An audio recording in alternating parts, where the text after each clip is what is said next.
George Washington wasn't a one-man band. He was assisted by other American military leaders, including top strategist Nathanael Greene and artillery expert Henry Knox, both of whom excelled at a variety of military tasks. The English didn't exactly find America an ideal vacation spot to hold a war. Great Britain's military leaders such as General Charles Cornwallis and General John Burgoyne often considered America one of the least desirable places to serve. The dense forests and seasonally extreme heat offered major obstacles to traditional warfare. Some historians refer to the American Revolution as a world war because other countries participated in the American Revolution, including France, Spain, Germany, and Poland. The leaders of each country either had already claimed part of America or wanted some of the land for themselves. The French, especially, were instrumental in helping the American army win the war because they had settled parts of the country in the South over a century before the English settlers arrived in the East. The Marquis de Lafayette was a Frenchman who supported the American cause and was a major leading hero of the Revolution. Also, a huge percentage of American gunpowder came from France. One doesn't think about the Revolutionary War being fought at sea, but approximately 3,000 men enlisted in the colonial navy. America built 13 frigates, however, all were destroyed or captured by the British Navy. The colonial navy was authorized by the Continental Congress on October 13, 1775. The following battles, in chronological order, were instrumental for America's victory: Fort Ticonderoga, Bunker Hill, and Trenton. All are significant and special in their own way. The first of these major battles was at Fort Ticonderoga in New York. It was located in a strategic area in that whoever controlled the fort also controlled vital troop movements. From Ticonderoga, the American army could deter British troops coming down from Canada. Military leader Ethan Allen and about 125 Green Mountain Boys, a branch of the American Army, attacked the fort in May 1775 and were victorious. This was the battle where there wasn't a single shot heard around the world. The fort was taken without firing a shot. British officers and women and children were captured. Cannons were taken from Ticonderoga to Boston. The cannons from Ticonderoga would be dragged over rough terrain and would be used at future battles. Henry Knox was America's top artillery commander and one of the major heroes of the Revolution. Another important battle was the one that the Americans lost, yet they felt triumphant. The Battle of Bunker Hill, actually fought on Breed's Hill, just outside of Boston in June 1775, inspired the Americans to believe fully that they could stand up to the British Army.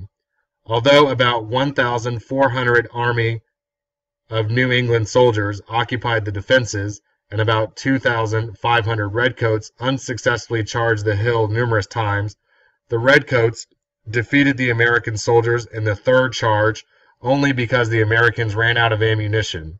The Americans lost the Battle of Bunker Hill, but considered the battle a moral victory. The Battle of Bunker Hill was the costliest battle for the British in the 8-Year War. British casualties numbered 1,054, while American casualties were 441. At this point, the British Empire realized they faced a full-scale war with the Americans. 2 weeks after this battle, Washington took command of the army. The battle on Bunker Hill was furiously violent. The quote, "Don't fire until you see the whites of their eyes," is often attributed to Israel Putnam, but the sources are not completely in agreement. Regardless of who actually spoke the words, they have gone on to symbolize any soldier who is calm in the face of a seemingly insurmountable enemy. The third significant battle, called the Battle of Trenton, was a surprise attack by General Washington. Washington and his men crossed the Delaware on Christmas night, 1776. They caught trained German soldiers, known as Hessians, napping early the next morning. Washington's brilliant strategy led to a great American victory. The attack on Trenton gave the American army their first great victory of the war with only 4 casualties. The Hessians had spent too much time celebrating the holidays and were caught off guard. Colonel Rahl, the German leader, was mortally wounded during the surprise attack. Washington cleared the British from central New Jersey. A host of other significant battles would take place between 1777 and 1781, including those at Saratoga, the winter at Valley Forge, and Yorktown. They included both high and low points for the Americans. A major turning point of the war occurred as a result of the Battle of Saratoga in October 1777. It was the biggest American victory at the time. British General Burgoyne surrendered to American General Horatio Gates. Valley Forge, Pennsylvania, saw the Americans in a battle not against the British, but rather against nature. The winter of 1777 to 1778 was a time for Americans to regroup, resupply, and train. The American army had run out of food and clothing, and Washington had to appeal to Congress for help because supplies were quickly used up at Valley Forge. Also, the bitter cold added to the deaths of many exhausted, wounded, maimed, malnourished, and dispirited soldiers. The American army reached a low point during this time. The end was in sight with the Battle of Yorktown. The Americans were aided by a French blockade, making British escape impossible. British General Cornwallis faced American forces approximately twice his size and nowhere to go. The map on your screen shows the location of British, American, and French forces at the Battle of Yorktown. The last campaign of the Revolution took place in the South at Yorktown, Virginia, in 1781. About 8,700 British troops surrendered when the Americans and the French naval fleet pinned in the British in a series of brilliant strategic maneuvers. General Benjamin Lincoln accepted the surrender sword from a Cornwallis aide. The British bands played "The World Turned Upside Down." The Treaty of Paris in 1783 officially ended the American Revolution. The official end to the war came 2 years after Yorktown at the Treaty of Paris. The British commander Cornwallis was so humiliated by the defeat that he refused to meet with Washington for the formal surrender and sent an aide instead. The treaty set many geographic borders, including that of the United States and Canada. Canada went to the British, but later the French won part of the country. Florida was returned to Spain.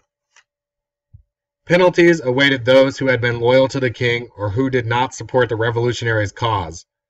For example, some loyalists were tarred and feathered. And that's exactly what it sounds like. They had hot tar poured all over them, and then bags of feathers were dumped on them. The hot tar would stick to their skin, and most who were punished this way died as a result of the tarring and feathering. Ships waited in numerous harbors to transport loyalists back to Great Britain or to Canada. Many descendants of former loyalists reside in Canada today. America was officially here to stay. The American Revolution was an 8-year struggle, but the outcome of the struggle would forever change the world. Its events are the subject of countless plays and films. On the battlefields and in the meeting houses, lives were lost and heroes were made. More importantly, the Revolution led to the birth of a nation unlike any the world had seen before it.